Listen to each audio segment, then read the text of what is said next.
Hey everybody, welcome back to the channel, Sun's Out, Guns Out. It occurred to me, some of you may be wondering, as I wondered for a long time, why do we have front cocking serrations on some 1911s? Obviously they weren't originally included, but on so many of them nowadays, like the Springfield, we have the familiar cocking serrations at the rear that are very traditional. But we also have these front cocking serrations. What are they for? I mean, if people spent decades grabbing the pistol, grabbing the slide back here to charge it, why do we feel the need to grab it up front? Well, the short answer is I don't know. So I'll see you next time.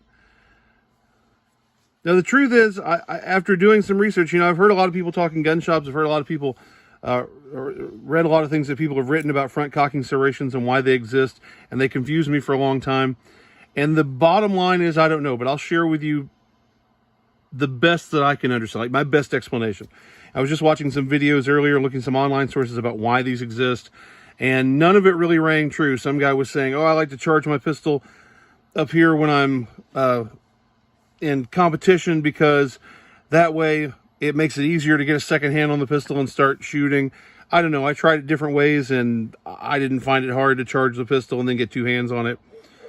Just that guy's opinion, I guess, or his preference. But here's the only, other than just it looks cool and it's a way to set this pistol apart and make it, either make it seem like you spent more money on it or a way to get you to spend more money on it so it's a little more personalized or whatever. The only reason that I've ever heard that sort of rings true, why are there front cocking serrations, why are they useful, is this. Way back when, we had the original 1911, this one's a Rock Island, and when you wanted to do a press check and see if your chamber was loaded, you just grab it back here. But I guess especially if your hands are cold, you're wearing gloves, it's hard to tell how much pressure you're putting on here. Maybe you could end up ejecting a cartridge or charging the gun when you don't mean to. So the classic answer to that question was the armorer's press check. You get your thumb through the trigger guard, get your finger up here on the plug for the recoil spring guide rod at the front of the slide, and you just press it open. You do a press check and see if the pistol's loaded. But we got two problems. Number one, my thumb is inside the trigger guard. And of course, the pistol has to be ready to fire to do this. You have to have the hammer back, or it's going to be back after you run the slide back, and you have to have it off safe so the slide will move. You're also getting your finger out here in front of the muzzle. So this is a very dangerous thing to do. It's not something I would advise doing. If you're doing a press check like that, like so many people did for decades, you are risking a discharge. You're getting a finger inside the trigger guard and you're risking shooting your finger. I can't recommend doing that generally.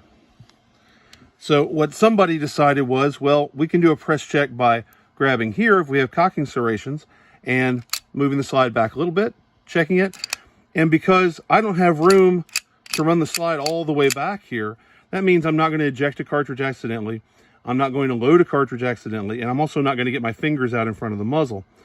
So what I've always understood, the only explanation that ever really rang true is that the front cocking serrations exist primarily to allow for a safe and easy press check. Now I never found it difficult just to grab this slide and pull it back a quarter inch, half inch, whatever.